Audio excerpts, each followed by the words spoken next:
Hey guys, so what we're doing in this lesson is we're rotating a 3D object to make it so that it's upright.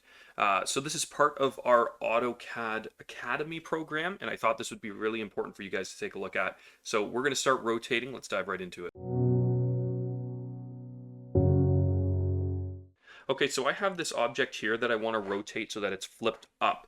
So in order to do that, I need to use a 3D rotate tool instead of the standard rotate tool. So what I do is I just type into my command bar, or I just type in, if you have the DIN mode selected.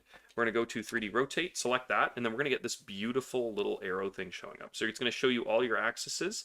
So what we can do is we can rotate it in this direction.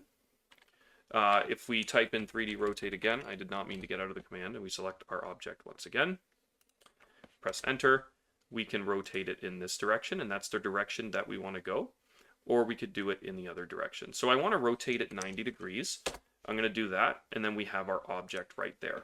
Once that's done, I can move it, and what I'm going to do is I'm going to grab the corner here, I'm going to stick it right where I want it to go, and then I'm going to go to the top-down view, I'm going to go to the side view, make sure it all looks proper.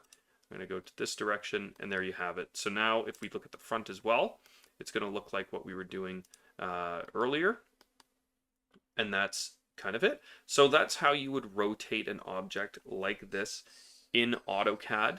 If you have to make things rotate, you just use the 3D rotate command. If you use standard rotate, it'll only rotate in the two-dimensional plane. So guys, hopefully this was helpful. Take care, and we'll see you in the next one.